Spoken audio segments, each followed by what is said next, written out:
जब प्राकृतिक संसाधनों में अवांछनीय पदार्थ मिल जाते हैं तो उस प्रक्रिया को प्रदूषण कहते हैं।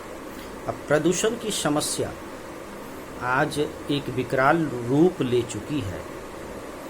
वायु प्रदूषण की बात करें तो वायु इतनी जहरीली हो गई है कि ये हमारे सिर्फ बाहरी अंगों को ही प्रभावित नहीं कर रही, वरन हमारे आंतरिक अंगों को भी प्रभावित कर रही है। जब भी हम श्वास लेते हैं तो श्वास के दौरान ऑक्सीजन के साथ दूसरी गैसें जैसे सल्फर डाइऑक्साइड और सल्फर के अन्य जो कंपोनेंट्स हैं वो हमारे शरीर के अंदर चले जाते हैं, जो हमारे शरीर को बहुत ही बीमार बना देता है। जैसा कि शिकागो में एक रिसर्च के अनुसार ये पाया गया है कि भारत की हवा इतनी जहरीली है कि 130 करोड़ जनसंख्या हर दिन एक नई बीमारी का शिकार हो रही है।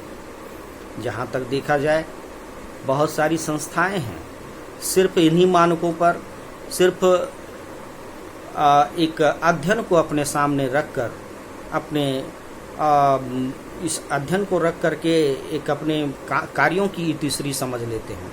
लेकिन वास्तविकता यह है कि हमें वायु प्रदूषण को कम करने के उपाय सोचने चाहिए। जहाँ तक सुझाव की बात है, सबसे सर्वप्रथम स्वच्छता बहुत ही महत्वपूर्ण है। नदियों की स्वच्छता, जलाशयों की स्वच्छता, और जहाँ भी कूड़ा कचरा फेंका जाता है उनको भी उसका निस्तारण अच्छी तरीके से होना चाहिए। साथ ही साथ आज हम यह देखते हैं कि वाहनों की संख्या बहुत अधिक बढ़ चुकी है। एक एक घर में मिनिमम एक या दो से अधिक 3 गाड़ियां पाई जाती हैं, रखी हुई हैं, और जिनका उपयोग जब सड़कों पर गाड़ियां उतरती हैं तो प्रदूषण का मार लग जाता है। तो ऐसे कंडीशन में हमें यह कुछ नियम बनाने होंगे, हमें कुछ इस तरह के नियम बनाने होंगे जिनसे इन वाहनों का प्रयोग कम से कम हो। जहाँ तक सवाल है, हम बात कर रहे हैं वायु प्रदूषण की। अमेरिका जैसे देश अपनी संस्थाओं के द्वारा ये मानक तय कर रहे हैं कि किस प्रकार जीवन लोगों का कम हो रहा है।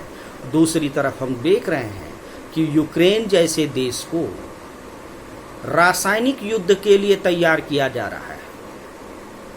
यह दो नीति क्यों?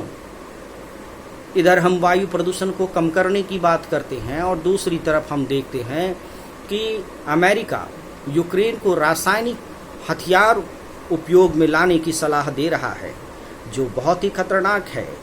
और जहाँ तक सवाल है कि वायु प्रदूषण को कैसे कम किया जाए, तो हर देश के हर नागरिक को इसके लिए सजग होना पड़ेगा।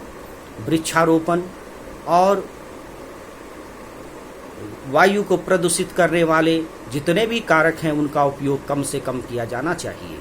जहाँ तक सवाल है, विकसित देशों में सबसे अधिक रेफ्रिजरेटर और एसी का प्रयोग होता है, जिससे CFC क्लोरोफ्लोरोकार्बन जैसे हानिकारक तत्व, रेफ्रिजरेटर से निकलने वाला फ्रियोन गैस, ये वायुमंडल में जाता है, वायु को प्रदूषित करता है, साथ ही साथ ओजोन की परत को भी नष्ट करता है।